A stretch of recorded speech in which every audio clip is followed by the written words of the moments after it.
Pour notre bonus de l'info, notre invité, il est 8h12 et c'est le moment de le retrouver. Eh bien, on va parler d'Europe. C'est Alex Taylor. Salut Alex, merci d'être avec nous. On a sollicité Alex Taylor, pourquoi? Parce que depuis qu'on parle de l'Europe, eh bien, dans les médias, c'est la figure d'Alex Taylor qui s'impose. Et puis parce que France Télévisions a lancé cette opération cette semaine et c'est la première journée. Nous, les Européens, justement, pour nous raconter cette Europe. Alex, aujourd'hui, l'Europe, c'est un sentiment qui a gagné quand même une majorité, on va dire, des populations de notre continent, ce qui n'était pas le cas quand vous avez commencé à nous en parler, très convaincu d'ailleurs, dès l'époque. Bon, moi, je suis un fervent européen. D'ailleurs, je suis content parce que je viens d'apprendre le mot chicon. Ça fait 40 ans que je vis en France. Je ne savais pas que les chicons Ah ben, existaient. faut passer plus souvent chez Télématin, hein. Je vous regarde très souvent. Mais non, mais l'Europe, moi, vous savez, c'est depuis que le petit garçon, la première fois que j'ai entendu le mot oui, dans mon cours de français à l'école en Cornouailles dans les années 60, et tout d'un coup, je me suis dit, mais il y a d'autres langues, d'autres façons de faire des choses. Je suis un Européen convaincu. La génération de mon père qui s'était battu dans la Seconde Guerre mondiale, cette génération de Britanniques qui s'étant battue pour que la Grande-Bretagne appartienne à ce club.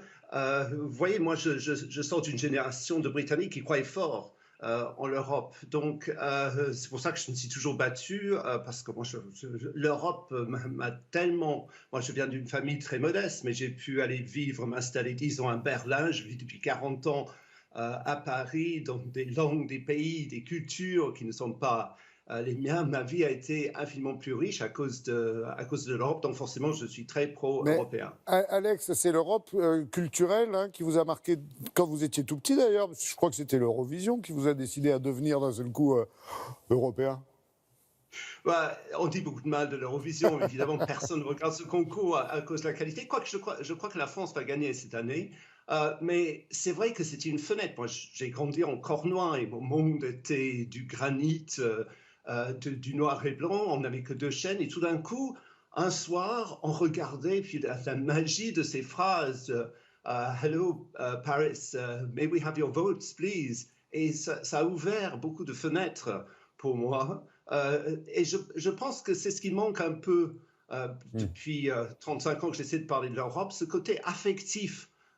C'est ça qui manque. On a privilégié le côté institutionnel, mais il n'y a pas assez de reportages où on parle du cœur de l'Europe. Ouais, mais il y a de quoi se fâcher quand même, hein. Je parle du Brexit, bien sûr.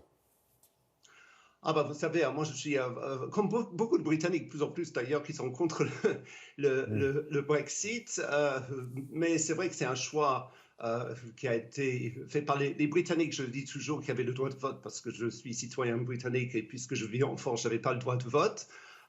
Donc c'est un choix qui est beaucoup regretté d'ailleurs aujourd'hui. Prenez par exemple le cas des pêcheurs, à qui on a promis monts et merveilles. Enfin, je ne sais pas si on peut promettre des monts et merveilles à des pêcheurs, mais tout d'un coup, ils se retrouvent avec beaucoup moins de possibilités. Ce week-end, par exemple, ils n'ont même pas pu négocier un deal avec les Norvégiens. Ils avaient le droit avant de pêcher dans les zones norvégiennes, et puisqu'ils n'ont pas le poids de l'Europe derrière, ils ne peuvent plus pêcher le fish and chips dans les eaux norvégiennes, où il y a beaucoup de cabillaud. Et aussi, ils ont perdu leur principal marché.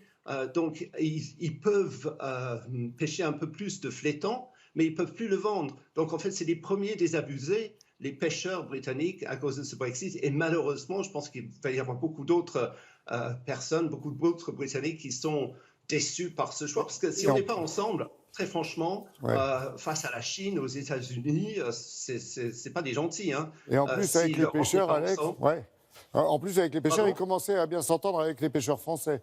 Ils commençaient. C'est ballot. Je n'irai pas jusque-là, hein. Je suis cornouaillais, donc il y a toujours eu quelques petits biscuits. Mais moi, je me souviens, c'était la guerre de la pêche quand j'étais petit. Maintenant, ça revient. Ouais. Cela dit, c'est vrai que l'Europe, dès qu'il y a un problème, c'est elle qu'on montre du doigt en l'accusant de tous les maux et d'être incapable de nous sortir, par exemple, de la pandémie. Oui, c'est vrai que, mais je crois que c'est un peu, si vous voulez, enfin, je suis un éternel euro-optimiste, comme vous avez compris, mais c'est un peu l'histoire du lièvre et de la tortue. C'est sûr, la Grande-Bretagne a beaucoup plus vacciné, mais c'est parce que, vous savez, 21 millions de doses Pfizer vaccinées dans les Britanniques sont venues de l'Europe. Eux, ils ont stoppé absolument toute exportation, sauf, on a appris ce week-end, en douce vers l'Australie, 700 000 doses, mais ils ont stoppé toute exportation vers l'Europe.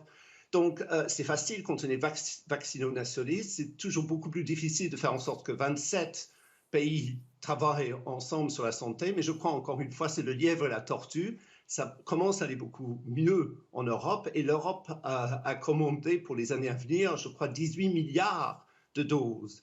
Donc, on va juger la politique européenne en matière de vaccins à moyen puis à long terme. Enfin, je crois. Alex, rapidement, une toute dernière question. C'est aussi aujourd'hui la journée de la liberté de la presse.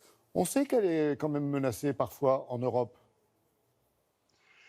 Elle est menacée partout. Hein. Je veux dire, il y a des intérêts financiers. Regardez, le Brexit a été gagné par la presse. 80% des journaux britanniques étaient pour le Brexit. Et jour après jour, quand vous avez lu des titres qui insultaient l'Europe, forcément, ça affecte l'opinion. C'est un peu pareil partout. La presse est menacée par beaucoup de choses. La presse est menacée aussi parce qu'on lit tous nos informations sur nos smartphones maintenant. Donc, la presse, évidemment, est menacée. Mais je crois que l'Europe défend des valeurs. Ce n'est pas toujours parfait, mais je crois qu'on est mieux ensemble que si c'est chacun dans son coin.